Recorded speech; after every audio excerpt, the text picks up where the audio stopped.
This episode of the Children's Literature Podcast is brought to you by 5 More Minutes. As in, 5 more minutes, Mom, I'm almost done with this chapter.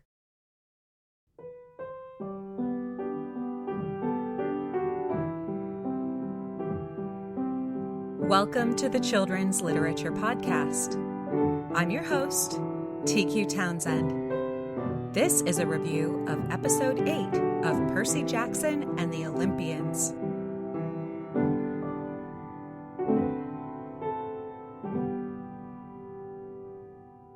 It's time to review the last episode of Percy Jackson and the Olympians, The Prophecy Comes True, which is based on chapters 20 through 22 of The Lightning Thief, the first novel in the Percy Jackson series by Rick Riordan.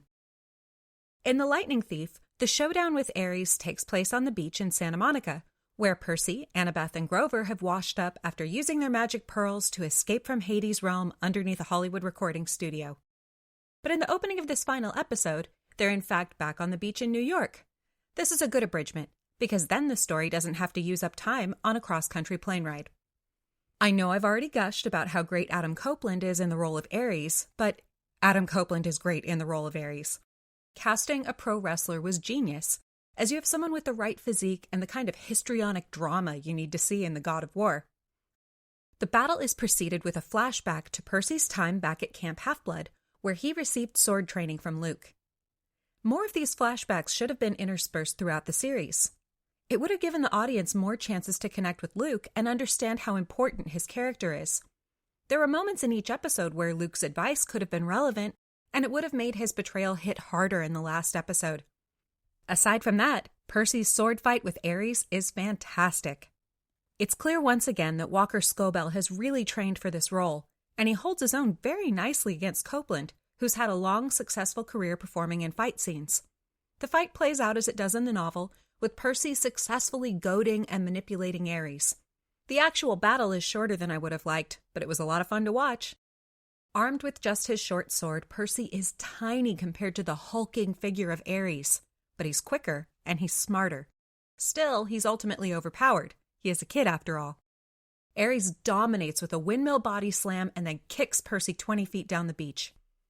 But the demigod has one last trick. A giant wave knocks Ares down, allowing Percy to dash in for a disabling slash with his sword.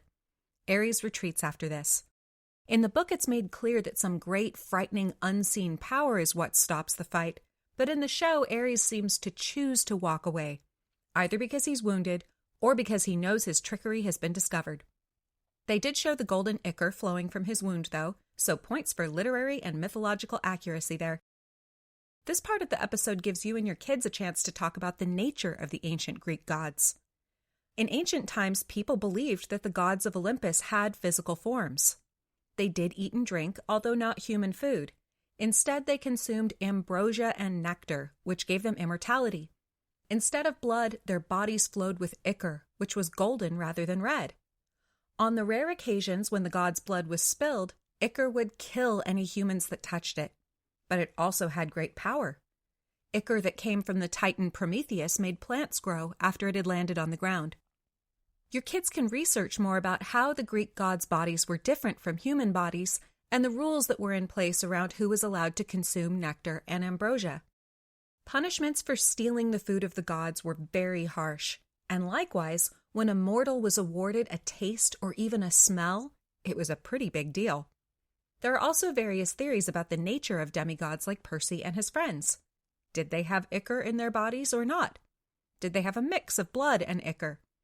It's interesting to think about the actual practicalities of Greek mythology, as it shows how complex and rich this religious system was. So Percy's won the first of 3 boss fights in this episode. As in the novel, Ares leaves behind the helm stolen from Hades. In the book, all 3 Furies show up to collect the helm, but the scene in the show works better with just one. As in the novel, she's not just astonished that Percy was not the lightning thief, but also that he was able to successfully get the god's stolen property back and return it. You see in this moment that the Furies are not irrational creatures. Their attacks on Percy were never personal. They're just good soldiers who do as they're told. This is true both to the characters in the novel as well as in Greek mythology. Now that there's no beef with Percy, The Furies have no reason to come after him. After the Fury leaves, the kids try to figure out what to do next. This bit isn't in the book, but I do like the line where Grover warns his friend that he shouldn't go to Olympus, saying, "Percy, you don't want Zeus's attention." This is true. In most ancient polytheistic religions, the chief god wasn't actually the one people worshiped the most. Most statues and shrines were to Poseidon, Athena, Apollo, Artemis, and so on. Zeus was too big, too great, and too downright scary to interact with directly. It rarely went well for any mortal who caught his attention. This was also true in Norse mythology. Odin was the Allfather, but interacting with him usually meant meeting a terrible fate. Thor was much more popular as someone to worship, because his powers dealt with more practical, everyday issues. You even see this dynamic somewhat in Christian churches, where the Christian God is almost never depicted, but images of his son, Jesus, are quite common. Grover's line goes by quickly, but it really expresses how a lot of people feel about their gods. I only have one thing I'm going to be super picky about in this review, and that's of the moment Percy arrives on Olympus. It looks very pretty, but it does have that too clean to be real look that makes computer-generated landscapes look fake. Also, the architecture's just off. I'm not saying that the Greek god's style wouldn't have evolved in the last 4,000 years, but the columns are in a palm tree form that comes from ancient Egypt, not Greece. You can also see some pagodas up on the hillside, which are Asian, and the rest of it looks like it was stolen from the Lord of the Rings films. I don't need to see an exact replica of the Acropolis, and I like to see designers come up with their own ideas, but this image should at least be drawing on the right cultures, and anything you do mix should mix well. Also, it's like this massive city and there's no people anywhere. The moment goes by fast enough, but it doesn't feel real at all, and it's quite unlike Olympus as described in the novel, which is full of busy shops and crowds of people. Luckily, the lack of reality is quickly reversed when Percy makes it to the top of Olympus, where things are much more believable and interesting. All 12 of the thrones are empty but one, and it's occupied by Zeus, who's rocking a power suit just like in the book. The actor doesn't have a thick gray beard, but I think a clean-shaven look works here. I was sad to hear that Lance Reddick died recently, because he's one of those actors who strengthened any production he was in. He made a career out of playing steely-eyed, do-not-mess-with-me types, and he was an excellent choice for the character of Zeus. He makes a big impression in a short time, bringing weight and power to the character. If the show gets renewed for more episodes, I'm sure they'll find another good actor to play the King of the Gods, but it really is a shame that we won't get to see more of Lance Reddick in this role. Toby Stephens makes his second appearance as Poseidon, and once again, he's excellent. But there are some changes to how the scene plays out in the book. In The Lightning Thief, Poseidon is on his throne when Percy arrives, and he eagerly greets his son on arrival. Percy shows appropriate respect, and Zeus and Poseidon counsel one another. Zeus tells Percy that he's only sparing the demigod's life because the bolt was returned, and the kid nervously thanks him. The scene in the show is much more confrontational, playing out more like a boss fight than a conversation. Percy is aggressive and defiant, showing very natural and believable 12-year-old behavior, but it is out of place here. Percy treats Zeus exactly the same way that he treats everyone else, and this undermines the fact that this is a conversation with the literal actual king of the literal actual gods. It would have been better to see Percy a little intimidated by the massive power standing in front of him. There is a nice dramatic moment when Poseidon zips in from nowhere to stop his brother from smiting Percy with a lightning bolt for being a mouthy little brat who has the nerve to tell Zeus how to run his business, but it is a completely different scene from what's in the novel. The dialogue between father and son is slightly different from the book, but the conclusion's the same. There's no sense of resolution between Poseidon and Percy. This is not and will never be an ordinary parent-child relationship. Percy is a modern human boy, and his father is an ancient force of nature. His dad will never be there to play catch. He can't help with homework.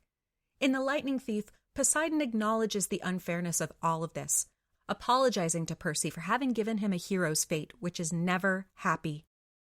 And at the same time, Poseidon tells his son that he's proud of Percy and claims him as a true son.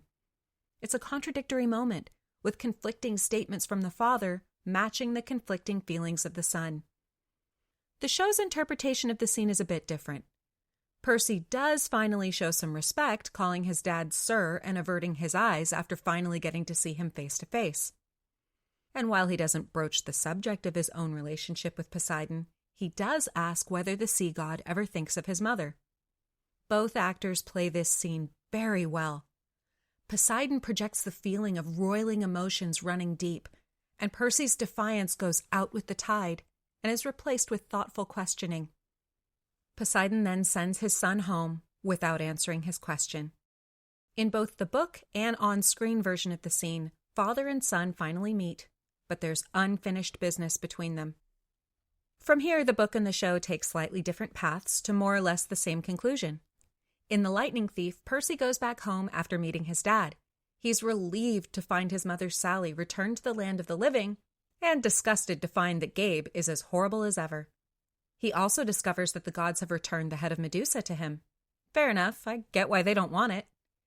The book then has some surprisingly murky morality because Percy and his mother conspire to murder Gabe. Like, don't get me wrong, Gabe is awful and nobody misses him once he's gone, but it's still murder even if you use Medusa's head to do it. The show toned Gabe down to just being an annoying loser rather than an abusive creep. I've spent the whole TV series wondering what they were going to do with him at the end. The writers took kind of a cowardly route, having Gabe discover Medusa's head on his own and accidentally turning himself to stone.